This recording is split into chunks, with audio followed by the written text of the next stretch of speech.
Bismillahirrahmanirrahim. Assalamualaikum warahmatullahi wabarakatuh. Halo guys, masih bersama saya di channel Arabi Putri. Kali ini saya berada di kawasan Banten Lama di Kabupaten Serang, Banten. Tepatnya di Kampung Kroya, Kelurahan Kesunyatan, Kecamatan Kasemen. Kabupaten Serang banyak meninggalkan bangunan yang memiliki nilai sejarah tinggi. Salah satu bangunan yang masih tersisa adalah Keraton Kaibon, yang menjadi salah satu bangunan cagar budaya Provinsi Banten yang menyimpan cerita kejayaan Kerajaan Banten Lama. Dibangun pada 1815, keraton ini menjadi keraton kedua di Banten setelah Keraton Surosowan. Berbeda dengan Keraton Surosowan sebagai pusat pemerintahan, Keraton Kaibon dibangun sebagai tempat tinggal Ratu Aisyah. Hal ini dikarenakan Sultan Saifuddin sebagai Sultan Banten ke-21 pada saat itu masih berusia 5 tahun. Nama Kaibon sendiri dipastikan diambil dari kata keibuan, yang berarti bersifat seperti ibu yang lemah lembut dan penuh kasih sayang. Di bagian depan, keraton dibatasi dengan gerbang yang memiliki 5 pintu. Arti angka 5 ini mengikuti jumlah sholat dalam satu hari yang dilakukan umat muslim. Gerbang yang bergaya Jawa dan Bali ini memiliki ketinggian 2 meter dengan bentuk candi bentar sebagai motifnya. Gerbang ini dikenal juga dengan sebutan gerbang bersayap. Pada satu gerbang terdapat pintu paduraksa yang menghubungkan bagian depan dengan ruang utama keraton. Ruang utama keraton ini tidak lain adalah kamar tidur Ratu Aisyah itu sendiri. Dibangun menjorok ke tanah, kamar tidur sang ratu dilengkapi dengan teknologi pendingin ruangan. Ini bisa terlihat dari lubang yang terdapat dalam ruangan. Lubang tersebut dapat diisi air untuk memberikan efek sejuk ke dalam ruangan. Keraton yang berdiri di tanah seluas mencapai 4 hektar ini dibangun menggunakan batu bata yang terbuat dari pasir dan kapur. Walau telah hancur, beberapa runtuhan keraton ini masih terlihat pondasi dan pilar-pilar yang utuh.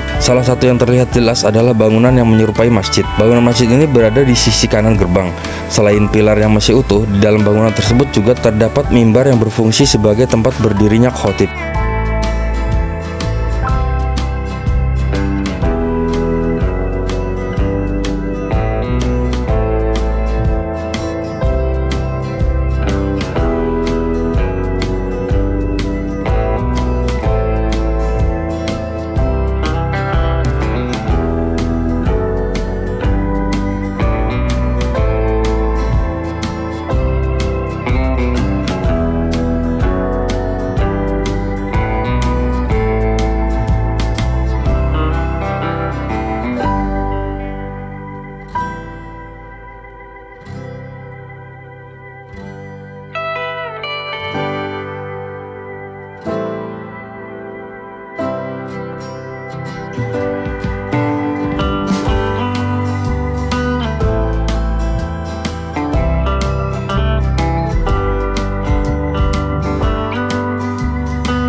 Pada tahun 1832, Keraton Kaibon dihancurkan oleh pihak Belanda yang dipimpin oleh Gubernur VOC saat itu, Jenderal Daendels. Penyerangan dilakukan karena Sultan Saifuddin menolak dengan keras permintaan sang jenderal untuk meneruskan pembangunan Jalan Raya Anyar Panarukan. Bahkan utusan jenderal yang bernama Dupuy dibunuh Sultan hingga kepalanya dipenggal kemudian dikembalikan kepada Jenderal Daendels. Jenderal Daendels marah besar. Jenderal VOC tersebut menghancurkan Keraton Kaibon hingga hanya meninggalkan puing-puing yang tersisa saat ini.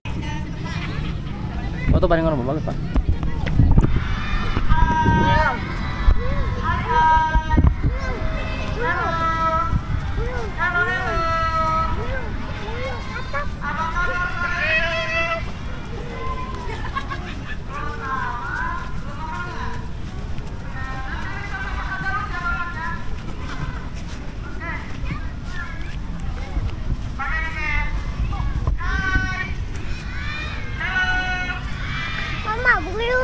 Mana burung? Oh iya, burung.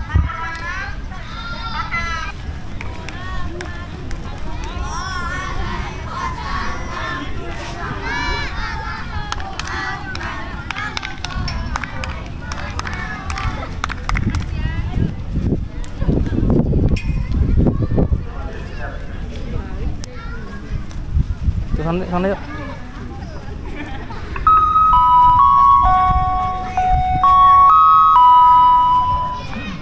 Assalamualaikum warahmatullahi wabarakatuh.